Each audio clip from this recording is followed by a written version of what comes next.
నమస్కారం. August month 2026 సంవత్సరంలో కర్కాటక రాశి వారికి ఎలా ఉందో మనం చూద్దాం. ఈ రాశి వాళ్ళు కొంచెం జాగ్రత్తగా ఉండాల్సిన టైము, అంటే తొందరగా సరిగ్గా వెరిఫికేషన్ చేసుకోకుండా ఏ పని అంటే ఆ పని చేసుకోకుండా కొంచెం నిదానంగా ఆలోచించి ప్రశాంతంగా చేయటం ముఖ్యం. గమనించుకుంటే కొంచెం చాలా రిస్కీగా ఉన్నాయి. ఇంపార్టెంట్ పనులు, ముఖ్యమైన పనులు, లేదంటే ఇంపార్టెంట్ వ్యక్తులను కలిసేటప్పుడు కొంచెం ప్లాన్డ్గా కలిస్తే చాలా బాగుంటుంది. లేదంటే పోస్ట్పోన్ చేసుకుంటే ఇంకా మంచిది అని తెలుసుకోవాలి. ఈ రాశి వాళ్ళకి అంటే నేను ఇక్కడ కెమెరాతో చేయకముందు వేరే చోట ఆల్రెడీ ఇంటర్వ్యూ ఇచ్చాను. ఆల్రెడీ ఆగస్టు మంత్ వైరల్ అవుతూ ఉన్నాయి. అందులో ఒకళ్ళు నాకు తెలిసిన వాళ్ళు కర్కాటక రాశి గురించి చూసి ఒక 1 minute చూసేసి వీడియోని అంతా స్కిప్ చేసేసారంట. ఫోన్ మెసేజ్ పెట్టారు, ఏంటండి అలా చెప్పేశారని. అందుకని చెప్పేసి కొంచెం పేషెన్సీగా అందులో లాస్ట్లో పరిహారాలు అవన్నీ ఉంటాయి, చక్కగా చూడండి. ఈ మంత్ కొంచెం జాగ్రత్తగా ఉండవలసిన మంత్, అంతేగాని ఉండి ఇది మీకు ఇబ్బంది పెట్టేది, మిమ్మల్ని ఏదో చేసే మంత్గా అయితే ఖచ్చితంగా ఉండదని గమనించాలి. ఇందులో ఉన్న నక్షత్రాలు చూసుకుంటే పునర్వసు 4వ పాదం, పుష్యమి 1, 2, 3, 4 పాదాలు, ఆశ్లేష 1, 2, 3 అంతా ఈ కర్కాటక రాశిలో ఉంటారు. ఇందులో పేరు బలం పెట్టి చూసుకుంటే హీ, హూ, హో, డా, డి, డూ, డే, డో అన్న లెటర్స్ వాళ్ళ పేర్లు కనుక ఫస్ట్ లెటర్ బాగా పాపులర్ అయిన లెటర్ కనుక, అంటే బాగా పాపులర్ అయిన పేరులో ఫస్ట్ లెటర్ కనుక ఇది అయ్యి ఉంటే వీళ్ళకి కర్కాటక రాశి వస్తుందని గమనించాలి. ఇందులో ముందుగా మనం చెప్పుకున్న ప్రకారం 4 గ్రహాలు మారటంతో ఎక్కువగా ఉన్న గ్రహాలు వీళ్ళకి అంత అనుకూలంగా లేవు, కొంచెం ఛాలెంజింగ్గా ఉందని గమనించాలి. అందులో సూర్యుడు గమనించుకుంటే వీళ్ళకి 2వ ప్లేస్లో ఉన్నారు. తద్వారా ధనం విషయంలో కొంచెం ఇబ్బంది పడే అవకాశం ఎక్కువ ఉంటుంది.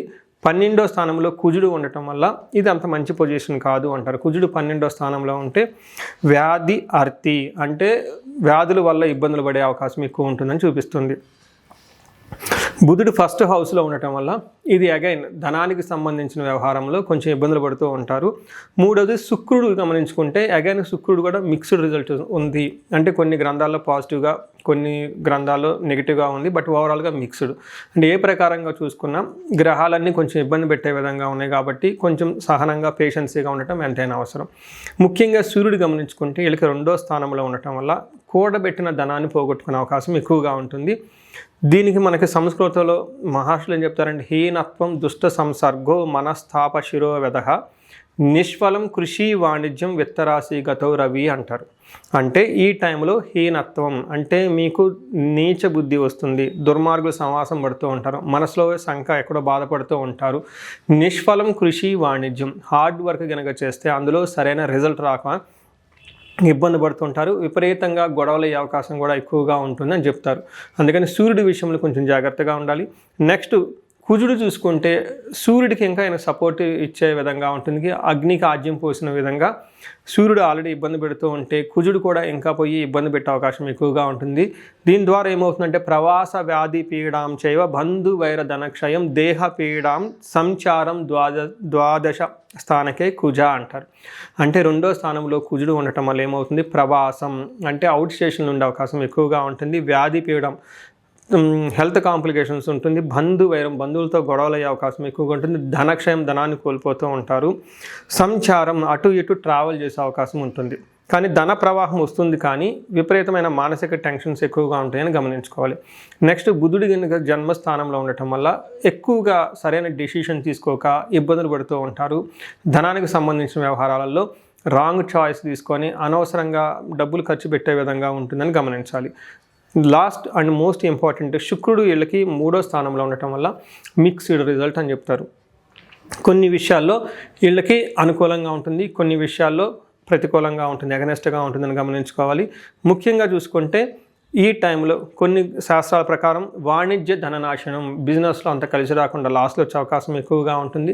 శత్రువృద్ధి, ధనక్షయం, శత్రువులు విపరీతంగా పెరుగుతూ ఉంటారు. గత జీవన రాహిత్యం, అంతకుముందు ఉన్నంతగా ఈ టైంలో ఈ మాసంలో కన్వీనియంట్గా ఉండదు, ఇబ్బందులు గురవుతారు అని తెలుసుకోవాలి. నెక్స్ట్ కొన్ని విషయాలు చూసుకుంటే శుక్రుడు 9వ స్థానాన్ని చూడటంతో తీర్థయాత్రలు చేసే వాళ్ళకి బాగుంటుంది. లాంగ్ వెకేషన్, లాంగ్ ట్రావెల్ చేసే వాళ్ళకి బాగుంటుంది. అయితే love, romance, pleasure, short triples, vacations ఇలాంటివి చేసుకునే వాళ్ళకైతే అనుకూలంగా ఉంటుందని తెలుసుకోవచ్చు. సో చూశారు కదండి 4 గ్రహాల వారికి ఎలా ఉందో మనం చూసుకున్నాం. అయితే ఇప్పుడు మనం నక్షత్రం ప్రకారం చూసుకుంటే పునర్వసు, పుష్యమి, ఆశ్లేష 3 నక్షత్రాలు ఇందులో ఉంటుంది. ఇలా పునర్వసు నక్షత్రం వాళ్ళకి పాజిటివ్గా ఉంది. ఇందులో గమనించుకున్నారనుకోండి గ్రహాల వయసు మీకు ఇబ్బంది పెట్టినా నక్షత్రం వైజ్ బాగుంటుందని తెలుసుకోవాలి. నేను ముందు ఇంట్రడక్షన్లో చెప్పాను, ఒక 1 మినిట్ చూసేసి వీడియో వెంటనే టక్కన కట్ చేశారని. మిగతా వీడియో కూడా చూడాలి. నేను ఎందుకన్నానంటే ఇందులో నక్షత్రం ప్రకారం చూసుకుంటే ఐశ్వర్యవంతంగా ఉంటుంది, విదేశాగమనం ఫారిన్ లేదా లాంగ్ ట్రావెల్కి చాలా పాసిబిలిటీ ఉంటుంది, సంపదలు ఉంటుంది, ధనలాభం ఉంటుంది అని మనకు చెప్పవచ్చు. అండ్ ఓవరాల్గా పునర్వసు నక్షత్రం వాళ్ళకి బాగుందని గమనించాలి. పుష్యమి నక్షత్రం మనం చూసుకుంటే వీళ్ళకి ఐశ్వర్యవంతంగా ఉంటుంది, క్షేమప్రదంగా ఉంటుంది, ధనం బాగుంటుంది, ధనలాభం కూడా చూపిస్తుంది.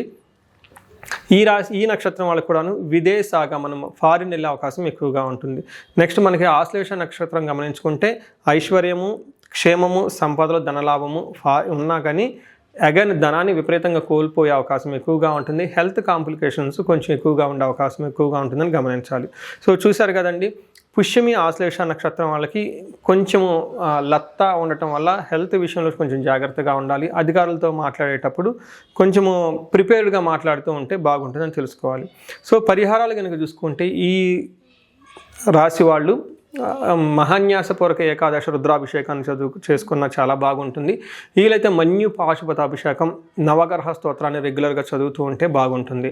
వీటితో పాటుగా మీకు ఇండివిజువల్గా ఇన్ కేస్ ఎక్కడైనా ప్రాబ్లం ఉంటే ఒకసారి వ్యక్తిగతంగా జాతకం చూపించుకుంటే అందులో ప్రకారంగా చూసుకొని దానికి దేనివల్ల ఎలాంటి ప్రాబ్లమ్స్ వస్తున్నాయని గమనించుకుంటే తగు పరిహారాలు చేసుకుంటే చక్కగా ఉంటుంది. ఈ రాశి వారికి అష్టైశ్వర్యాలు కలగాలని, భోగభాగ్యాలు కలగాలని, అందరూ చక్కగా ఉండాలని చెప్పేసి కోరుకుంటున్నాను.